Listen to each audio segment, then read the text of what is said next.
Congreso de la Nación está llegando a la mesa de enlace para reunirse con Sergio Massa. Matías, estás al aire. Nos prestó el lugar, nos ayudó a la convocatoria. La palabra Daniel Pellegrina de la mesa de enlace, Luis. Y lo que habíamos propuesto, ¿no? Mirando un poco ya los 14 puntos que él los conocía, empezando a repasar el impacto que tienen estas medidas y lo que falta todavía por delante, ¿no? ¿Qué les dijeron? ¿Por qué no los informaron antes del anuncio? No hubo ningún comentario al respecto. Ellos gobiernan y dicen que era lo que tenían que hacer, pero bueno, por supuesto dijimos que esto no era lo que habíamos estado hablando en su oportunidad. Nos iban a convocar, eso no sucedió, bueno, es una pérdida, digamos, de alguna manera de confianza. ¿Molesta que sin consulta entonces la medida? ¿Molesta que sin consulta? A ver, nosotros no gobernamos, gobiernan ellos, por supuesto que están en todo su derecho, pero si queremos construir confianza es bueno que nos comuniquemos antes de tomar medidas. ¿Cuánto impacta en el sector esto? Impacta mucho, las cuentas que nosotros hemos hecho son aproximadamente 1.800 millones de dólares adicionales que no van a entrar al sector porque se van en el concepto de retenciones, bueno, a cubrir este gran déficit fiscal que es el principal problema de la Argentina. Después de la reunión, ¿cómo quedaron las cosas entonces? Perdón. Después de la reunión, ¿cómo quedaron las cosas entonces? No, nosotros teníamos esta reunión pactada con la Comisión de Enlace, a la cual voy llegando, y acá vamos a analizar a fondo, digamos, la situación, los números, y bueno, y veremos cómo seguimos. No, pero la reunión con Basterra, después de la reunión con Basterra, Pellegrina, ¿cómo quedaron las cosas? No, bien, seguimos construyendo un diálogo posible, digamos, él va a tener que seguir entendiendo, hemos hablado de estos números, de estos impactos, seguiremos en el camino de buscar algún consenso que de alguna manera entiendan que, digamos, por este camino al campo no le va bien y que lo que tenemos que buscar es cómo hacer crecer el campo para que podamos contribuir verdaderamente con un problema que tiene la Argentina. ¿Notó que haya voluntad de diálogo por parte de Basterra? Sí, absolutamente. Sí. ¿Puede ser alguna definición de parte de esta reunión? Bueno, vamos a ver, con el resto de los colegas intentaremos ver, digamos, cuáles son los pasos a seguir. El sábado, cuando se conoció esta medida del gobierno, ¿existió preocupación en el interior? Sabemos que hubo asambleas de productores. Bueno, sí, hay siempre, digamos, gente que está más nerviosa, que está más afectada por la sequía, que nos preocupa enormemente y pone de muy mal humor, nos pone de muy mal humor a los productores, porque, digamos, tenemos todo en juego, hemos ya, digamos, definido una inversión muy grande y no sabemos hacia dónde va, y encima de esto, digamos, recibir unas malas noticias como es que se sigue incrementando la presión fiscal, que siempre, digamos, nos miran a nosotros primeros, bueno, realmente cae mal, pero bueno, vamos a tratar de ver. ¿Usted está de acuerdo con que los sectores que mayores ingresos tienen colaboren para salir de la crisis del país? Por supuesto, pero nosotros ya estamos colaborando y no somos los sectores que tenemos más ingresos. Hay mucha gente verdaderamente que está lejos de los puertos, que tiene menor productividad y que efectivamente, digamos, hace un esfuerzo superlativo ya, está contribuyendo con mucho más que lo que puede, tienen seguramente pérdida esos productores con este nivel de retenciones. El campo aportó el año pasado en concepto de retenciones y impuestos como para sostener a 3,5 millones de gente que está con situación de pobreza. Bueno, verdaderamente el campo está construyendo permanentemente, pero con lo más importante que es lo que le hace falta a este país, es trabajo, desarrollo de todo el interior y una perspectiva de futuro. Si nos dejan hacer, el campo va a poder seguir. Si nos van para atrás, efectivamente el campo va a morir junto con el interior. ¿Hay un ensaneamiento con el campo? Yo creo que todavía no estamos todavía en ese nivel, me parece que hay que ir paso a paso. De las bases, por eso le consulto. Está bien, pero nosotros, bueno, traemos la medida de nuestras bases, nosotros somos institucionales, tenemos que también consultar a nuestras comisiones directivas, es todo muy reciente, no vemos esa instancia todavía. ¿Tiene un tope las retenciones? ¿Tienen un tope de 12%? Bueno, este tope es el que ya era la delegación de facultades que había obtenido la administración Macri cuando se trató, digamos, el presupuesto anterior. Y esto además, para que quede claro, lo denunciamos en su momento. Yo les voy a pasar después discursos donde yo he visto hecho en Tucumán el año pasado, búsquenlo, 24 de septiembre de 2018. Dijimos esto, que le estaban dando una llave al Poder Ejecutivo enorme y a un futuro gobierno enorme para subir las retenciones al 30% y al 12%. Bueno, fue lo que hicieron. Ahora, el presidente Fernández dice que esto no es un aumento de retenciones, sino una actualización por el tema de las devoluciones que hubo. ¿Ustedes lo entienden así? ¿Es una cuestión semántica? No, lo que pasa es que claramente, digamos, se usa el paquete de delegación de facultades anterior. Y por eso dice que no hay cambio, pero el impacto es verdadero, se puede medir. O sea, vamos a dejar de percibir el sector de ingresar para nuestras inversiones 1.800 millones de dólares y eso es real. Eso es ahora, Pellegrina. ¿Qué pasa en la próxima campaña? Y bueno, eso es lo que hablamos mucho con Basterra, ¿no? Porque ahí es donde estamos buscando la cuestión. Hoy podrá ser un peso más para, digamos, seguir financiando un gasto público improductivo enorme, pero el año que viene no vamos a poder sembrar, no vamos a tener rentabilidad y entonces se achica, digamos, nuevamente el sector. Y ese es el camino que queremos evitar. Por eso insistimos mucho en que, digamos, por este camino de las retenciones no va la solución. Pellegrina, de aprobarse la ley de emergencia económica, ¿hay posibilidad de que las retenciones, por ejemplo, la soja, en vez de 30 puedan pasar a 35? Esperemos que no. Tratamos de descubrir algo de esto.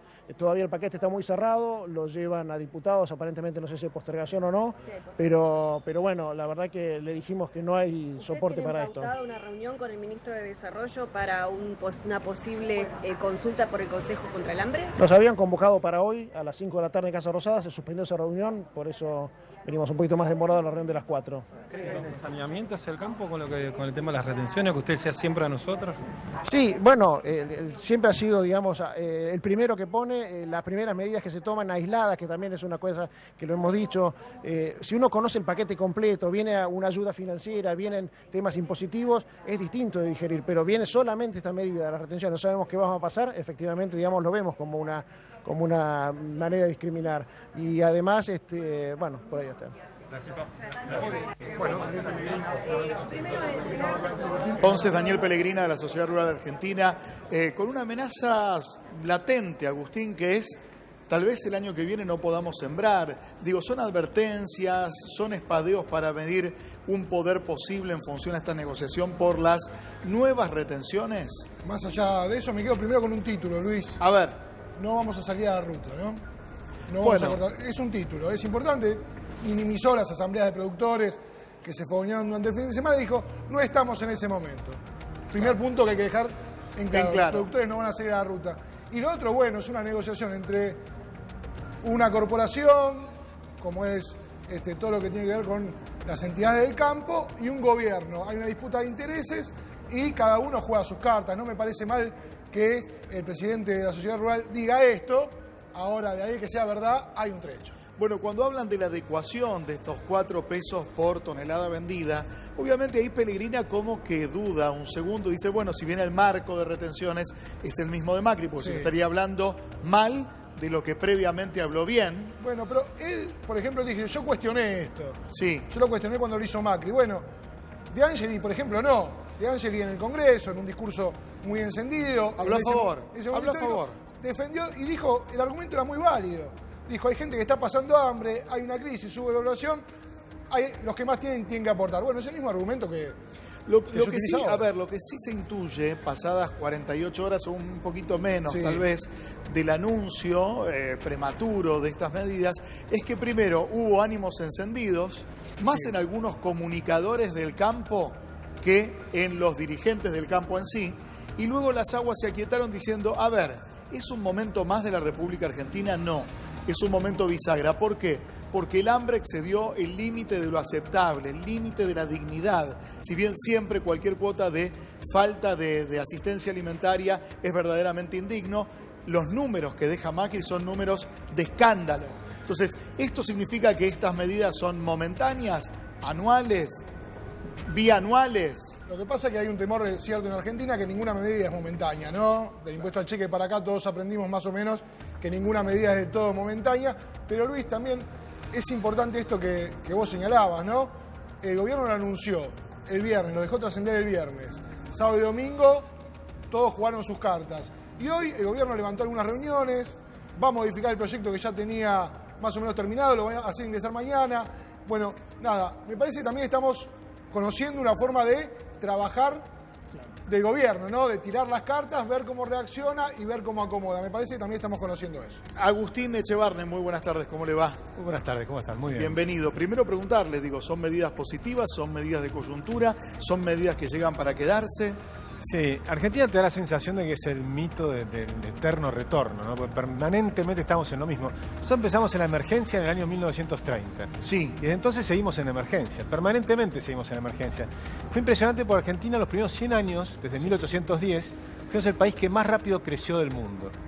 Y desde 1913 para acá, fuimos el país que menos creció del mundo. ¿Y eso por qué? Porque cambiamos de modelo. Teníamos un modelo que se basaba en la libertad, y después nos olvidamos de que ese era el éxito del modelo. Y a partir de entonces, libertad, porque es muy amplia la palabra. La palabra es muy amplia. La libertad es el respeto irrestricto por los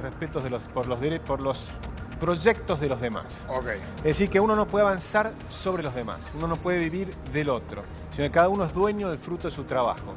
Pues, de ahí es la base del derecho de propiedad privada. Saquemos el impuesto a las ganancias, saquemos los extremados aumentos de servicios que avasallan el salario de los trabajadores. Exactamente, cuando pones una cantidad, por ejemplo, tal cual, los trabajadores en aquella época tenían los salarios más altos del mundo, estaban entre los primeros 10 países del mundo. Y no pagan ningún impuesto. Los trabajadores prácticamente lo único que pagaban eran los impuestos a los vicios, al tabaco, se llamaban así, ¿no? El impuesto a los vicios directamente. Y entonces era al tabaco, al whisky, y eran unas pocas cositas. Por supuesto, si comprabas un terreno no pagabas un impuesto, ahora pagás impuesto el ABL. Imagínate, te compras un terrenito, suponte que llegás a ahorrar, que en Argentina además si ahorrás te matan con la inflación. Pero suponte que lográs ahorrar. Pero en Argentina hoy tenemos sueldos mucho más bajos, que ya no son los más altos del mundo, sino que están en el puesto 70, y te sacan el 50%. Sobre eso, si compras un terrenito, te cobran el ABL, aunque no tengas alumbrado de barrido y limpieza. Pero después te cobran impuesto al terreno baldío. ¿Vos podés imaginarte una maldad más grande? Pero a usted no le parece que, digamos, estos capítulos, recién el representante de la sociedad rural decía, nos parece que los fondos van a un gasto improductivo. Es decir, van al fondo a atender la pobreza. Que toda esta historia, como usted marcó, sucede en la Argentina cuando se intenta discutir la riqueza estructural. El problema de la Argentina justamente es la falta de riqueza estructural. Porque acá hablamos permanentemente del problema de la pobreza y nos olvidamos de hablar de cómo se crea riqueza. Porque la fórmula para salir de la pobreza es crear riqueza. Bien, paremos ahí. Un segundo, volvemos al móvil. Ya vuelvo con usted con este punto de cómo crear riqueza en este contexto. Volvemos al móvil. Matías, adelante. Es tratar de llegar a un lugar donde... Habla Jorge Chemes de la Confederaciones Rurales Argentinas. Perjudicado por las retenciones, de alguna manera el productor tenga una respuesta a lo que nosotros estamos planteando. ¿Usted cree que se ven perjudicados entonces? Perdón, no escuché. ¿El aumento se ven perjudicados entonces? Sí, el aumento de las retenciones sin ninguna duda que perjudica, no es para nada, es bueno que las retenciones ni el paquete impositivo aumente, ¿no? ¿Se puede modificar? ¿Se puede modificar esto? ¿Esta situación? Yo creo que hay diferencias con la situación de la 125, es otro país, es otro entorno, yo creo que hay diferencias notables para que no digamos que no es lo mismo. ¿Usted ve viable una modificación de parte del gobierno? ¿Una marcha atrás? Yo creo que sí, que en este ámbito se puede encontrar un camino donde haya soluciones que de alguna manera, no sé si llamarle, compensen el daño que pueden producir las retenciones. Pero yo creo que puede ser un diálogo muy interesante. ¿Ustedes van a insistir con retenciones ceros todavía? Si no, obviamente que vamos a insistir para que las retenciones sean lo mínimo posible, lo mínimo. ¿Cuál sería el daño? Las bases hay de todo. Las bases quieren salir a la ruta, quieren asambleas, quieren hacer un paro de comercialización, hay de todo. Yo creo que primero hay que agotar todas las instancias de diálogo. ¿Qué piden entonces específicamente? ¿Nosotros qué pedimos? Sí. Bueno, lo que pedimos es básicamente un alivio en la carga impositiva y empezar a charlar sobre el documento con los 14 puntos que en definitiva ahí está claramente lo que el campo necesita. Usted dice que hay diferencias con la 125 del año 2008-2009. ¿Tiene que ver principalmente con el precio de los commodities y la rentabilidad que tienen ustedes? Sí, pero además el daño, si se le puede llamar así, o el poder de las retenciones en ese momento eran mucho peor que lo que vivimos hoy, ¿no? A partir de esta reunión, ¿qué se va a hacer? ¿Un documento? ¿Qué es lo que van a elaborar en esta reunión? Nosotros nos vamos a reunir ahora las 4 entidades como para generar, no sé si un documento, pero por lo menos algo que resuma lo que hicimos hoy. Bien, bueno, Jorge Chemes de Confederaciones Rurales Argentinas con una pulseada que comenzó y es una pulseada donde obviamente hay intereses y cuando hay intereses estamos hablando de dinero principalmente, de espacios de poder, obviamente la puja se torna cada vez más tensa. ¿Cuál es el momento de Argentina? ¿Cuál es la adecuación de retenciones que se acaba de aplicar? Entender de a poco que si un industrial produce determinados bienes, obviamente hay una libertad absoluta para comercializarla en el país, pero si desea exportar, tiene que haber algún sistema, por lo menos tributario, Agustín, para que el país no quede fuera de esa lógica empresaria. Sí, es una discusión conceptual, ¿no? ideológica, conceptual, de fomento, de la producción del país, de qué país se piensa, de quién son los recursos naturales, cuánto valen esos recursos naturales. Y por ahí, Luis, uno de los mejores ejemplos también es Chile en este caso, ¿no? Claro. Mucho se dice de las libertades en Chile, pero puede trabajar cualquiera en minería en Chile, pero la empresa que los exporta es nacional. Digamos, hay cierta regulación en algunos países sobre su materia prima, ¿no? Sobre lo que produce esa tierra y sale al mundo. Por supuesto, acá escuchamos una parte que tiene intereses muy puntuales y que dice defender a un sector de esa producción. Después están nosotros, ¿no? Hay que desagregar, que lo vamos a hacer en un ratito, la palabra el campo, que parece una entelequia, donde tenemos que hablar de productores de pocas hectáreas y de pool de siembra, donde obviamente los márgenes de rentabilidad son absolutamente distintos, los compromisos también financieros de cada una de esas producciones son absolutamente distintos. Pero quiero recibir a Héctor Recalde, que se encuentra en el Congreso de la Nación. Héctor, muy buenas tardes, ¿cómo le va? Luis Bremer lo saluda. ¿Qué tal? ¿Cómo le va, Luis? ¿Qué dice? ¿Cómo va? Primero, bueno, meterlo en este tema. Nuevamente la pulseada con el campo por retenciones ya dispuestas por Macri, que lo único que hace Alberto Fernández es adecuar el valor para que no sea un valor fijo en pesos en un país donde el peso se devalúa, ¿no es así? Sí, exactamente. Por eso no se puede hablar de aumento, sino de adecuación. En nuestro país, con la inflación que hay, obviamente se indexa, de acuerdo a la inflación, todos los precios de la economía. ¿Y por qué el campo salió así? ¿No? Con los tapones de punta, ahora están relajando un poquito, pero el fin de semana hubo declaraciones bastante fuertes, ¿no? Sí, yo creo que hay un poco de ideologización, otro poco de defender los márgenes de rentabilidad. Hay una mezcla de cosas, ¿no es cierto? Pero realmente me parece a mí que señalar que no es aumento, sino adecuación, define la cuestión, ¿no? Héctor, además de esto, otro de los anuncios tiene que ver con la doble indemnización para los despidos injustificados. Sabiendo que usted es conocedor del tema, sí. ¿Esto frena, esto es simplemente un paliativo, es una advertencia para los empresarios, los industriales? ¿Cómo ve esta disposición de Presidencia de la Nación? Digamos, nosotros tenemos un desempleo que, de acuerdo a los algoritmos oficiales del segundo trimestre de este año, está en el orden de los 10,6%. Mediciones de consultoras privadas dan entre el 12 y el 13%. Entonces, aumentar la indemnización por despido por un lapso fijo, ¿no? Son 180 días, es una forma de poner un límite a la posibilidad de despedir. Esta posibilidad continúa. Es decir, el empresario que quiere despedir puede despedir, no está prohibido el despido. Claro. Puede despedir, pero tiene que pagar una indemnización duplicada. Además quiero señalar, porque hay una desinformación, para no juzgar subjetivamente algunas declaraciones, para el trabajador nuevo, para el que se contrata a partir de hoy, no rige la doble indemnización. Claro. Entonces, solo para que no digan que no pueden contratar por la doble indemnización. Claro. Solo para los anteriores, claro, los históricos. Sí, quería preguntarle, Héctor, además de su experiencia como laboralista, su experiencia política, es muy simple. 6 días van del gobierno de Alberto Fernández. El conflicto con el campo en ciernes. La desinformación respecto a los 180 días con doble indemnización. ¿Polémicas que sorprenden o era una cuestión asumida desde que recibió la banda presidencial Alberto Fernández? Y digamos que se desataron todos los idus de marzo. Todos los cuestionamientos tienden a poner límite a la política que está desempeñándose Alberto Fernández de acuerdo a lo que estableció en la campaña electoral. No está haciendo nada distinto de lo que dijo que iba a hacer y que consiguió el apoyo de la mayoría del pueblo. Ahora, evidentemente, estas formas de presionar también quieren detener el avance en el cumplimiento de las promesas electorales, ¿no? Ana. Sí, tengo además, digamos que a veces falta visión. Sí, dígame. Quiero terminar con esto.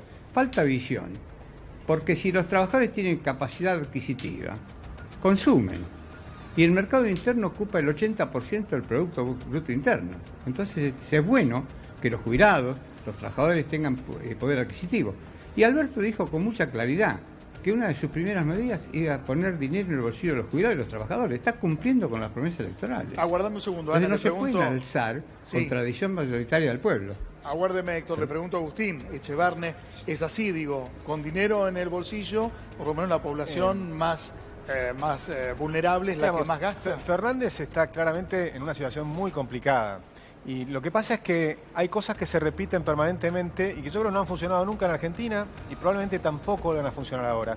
Pero me gustaría ir al tema de las retenciones especialmente. ¿Por qué es un muy mal impuesto? Porque eso es lo que hay que tratar de comprender. Porque no es que todo el mundo paga lo mismo. Porque lo que pasa es que en el campo, no todos los campos producen lo mismo. Tenés un campo que produce 40 quintales de soja y otro produce 25 quintales de soja. Para el que produce 40 quintales de soja, tal vez estás cobrando un 50% sobre su ganancia. Sobre eso después le van a cobrar otro 30% y pico de impuesto a las ganancias y otra cantidad enorme de impuestos. Pero a la persona que tiene 25 quintales de soja probablemente le da pérdidas. Claro. O sea que directamente le sacaste más del 100% de las ganancias. Por eso es un pésimo impuesto contra la producción. Entonces, eso es lo que yo digo cuando tenemos muy malas ideas en Argentina. Las repetimos permanentemente y no es un problema de Fernández, porque cuando lo puso Macri también dijimos lo mismo. Agustín, y cuando Macri puso... En ese sentido, en ese sentido siempre se me ocurre algo. Yo tengo posibilidad de conocer mucho Mendoza. Una cosita, para terminar una idea. ¿Sí? Cuando Macri puso en los pesos fijos, nosotros dijimos, ojo, porque esto te lo va a comer la inflación y ustedes creen que esto va a significar que se va achicando y después vas a ver que te lo van a volver a poner. Sí. Porque era evidente que lo iban a volver a hacer, porque no solucionamos los problemas de fondo de la Argentina. Lo que le falta al programa actual, y no han dicho absolutamente nada, es cómo vas a lograr solucionar los problemas de fondo de la Argentina. En las circunstancias... Pero perdón, ¿se presentó el programa macro o todavía no se presentó y se presentan por eso pequeñas digo, hasta medidas? Hasta ahora y vamos a ir viendo cuando terminemos de verlo. Yo lo que digo es que hasta ahora, todo lo que hemos escuchado, no hay nada, sinceramente digo, no hay nada que te diga que acá se solucionan los problemas de fondo de la Argentina. Yo creo que hasta ahora no hay nada. Ojalá veamos algo diferente. Ojalá veamos cosas que nos permitan ser optimistas. Un dato antes de que preguntes, Ana. A mí siempre me llama la atención, yo hace 15 años que viajo a la provincia de Mendoza y una persona que cultiva la vid emplea 20 veces más cantidad de personas que una persona que tiene una cosechadora, una sembradora y una regadora para tener, por ejemplo, tantas hectáreas de soja. Tengo amigos sojeros y siempre veo, pasan los años, quedan los artistas, que la presión por y sobre el vino es 15.000 veces mayor que sobre la soja, que tiene un lobby distinto. ¿Ana? No es mayor, ¿eh? ¿No? Bueno, no hay nadie que paga más impuestos. No hay nadie que paga más impuestos que el sector agropecuario en Argentina, pero en el mundo entero. En el mundo entero es muy amplio el sector agropecuario. Yo hablo simplemente de desagrego y digo, el sector vitivinícola siempre le meten la mano en el bolsillo y el sojero que es más sencillo. Si vos mirás lo que le queda al sojero de lo que produce es muy chiquitito. Lo que le saca el Estado que se haya fundido igual, ¿eh? Sí, hay un montón que se han fundido. Hay un montón. Hay un montón. Si vos mirás, por ejemplo, hay muchas falacias que se hacen permanentemente sobre el campo. O sea, se habla de las oligarquías del campo. Eso se acabó hace miles de años. O sea, no miles, pero muchísimas décadas. Si vos mirás nada más que el mapa de Buenos Aires, el mapa catastral, vos vas a ver cómo se diluyó fenomenalmente y hoy son todas explotaciones chiquitas. No existen más esos latifundios que había antes. Todavía hay 250.000 por eso yo no caigo en la productores. trampa de esa mentira, como también entender que el campo define la identidad nacional, cuando la identidad nacional son un conjunto de intereses en pugna que todo el tiempo buscan un equilibrio. El énfasis en contra del campo, porque el campo son 250.000 productores agropecuarios. Ya, yo les pido que visiten el campo. No estoy debatiendo con usted y no le puse énfasis. Describo realidades. Permítame que colabore mi compañera. Sí, Agustín, le quería consultar. Usted dice que no se están tomando decisiones o no se están proponiendo soluciones de fondo. Y al inicio de su exposición rescataba lo que pasaba en las primeras décadas del siglo XX, donde teníamos un modelo agroexportador que imponía la teoría del derrame, digamos.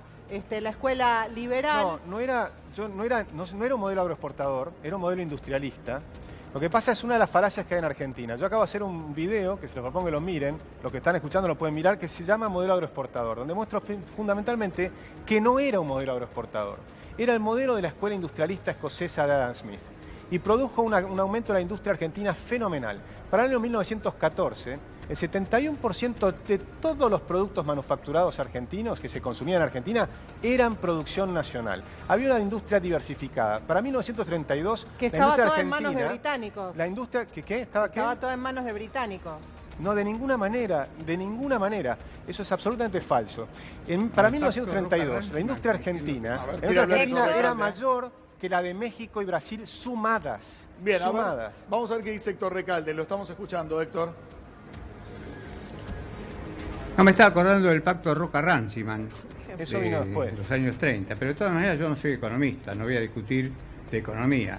Lo que veo es la realidad. Y la realidad en la distribución de la riqueza, cuando uno mira el coeficiente Gini, aumentó la desigualdad en estos últimos 4 años. Y si no importa cuánto se recauda, no estoy discutiendo eso, sino cómo se distribuye. Y se distribuyó regresivamente.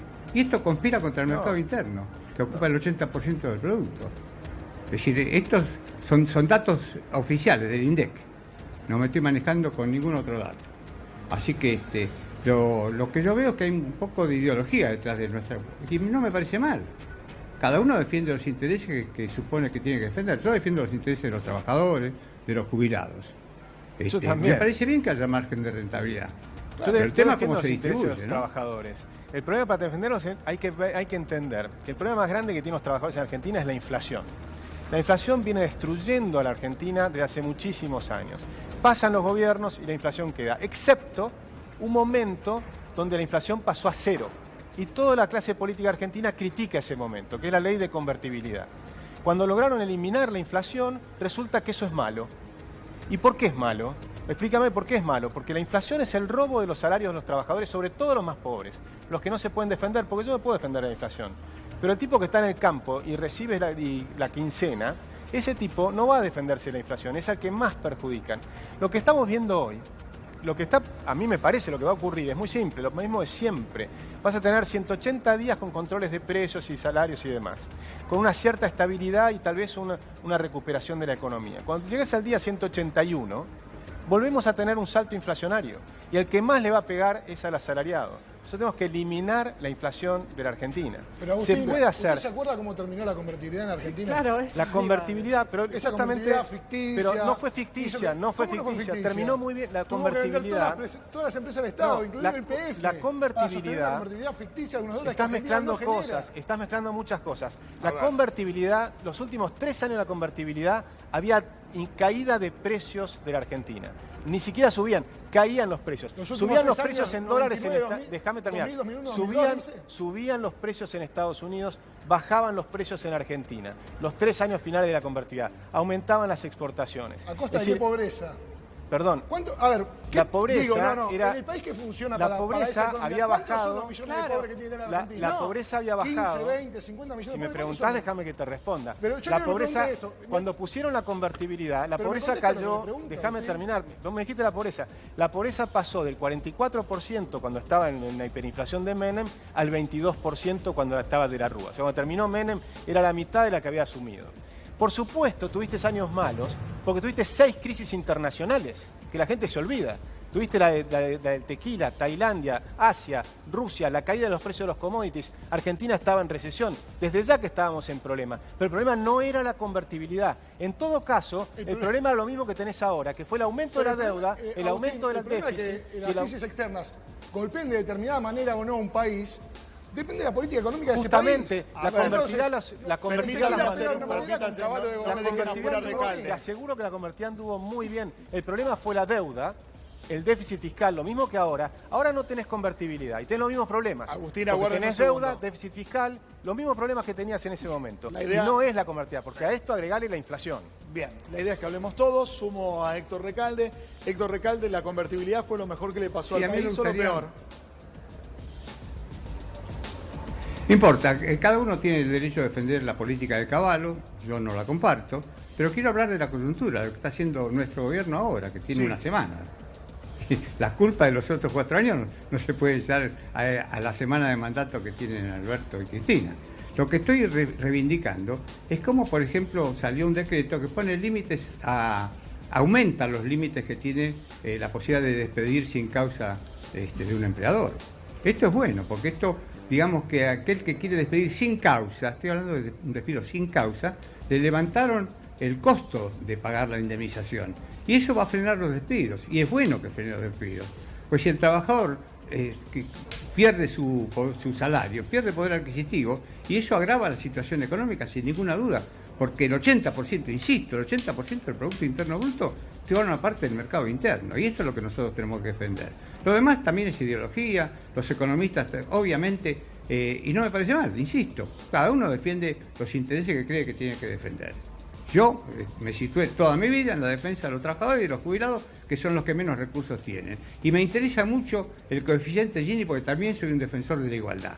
Y los últimos 4 años se aumentó la desigualdad en el país, más allá de lo que se produzca, cuánto sea la riqueza en nuestro país. ¿Cómo se distribuyó? Negativamente. Entonces, afortunadamente, ahora se revierte eso, con mucho costo, con mucha dificultad, porque los lobbies empresarios, los grandes medios económicos, evidentemente defienden otros intereses corporativos y no los intereses de los jubilados y los trabajadores.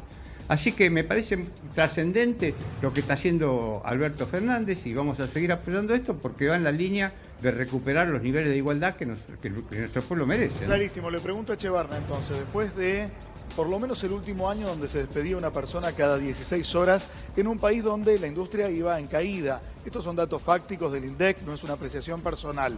¿Está bien esta medida de frenar los despidos injustificados? Claro, lo que pasó en los últimos meses es que se aceleraron los despidos porque se sabía que se venía esta medida. Entonces mucha gente anticipó los despidos.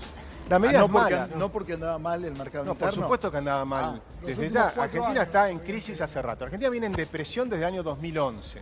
Del 2011 para acá, ¿qué es depresión? Depresión es cuando las recuperaciones no llegas a subir al pico anterior.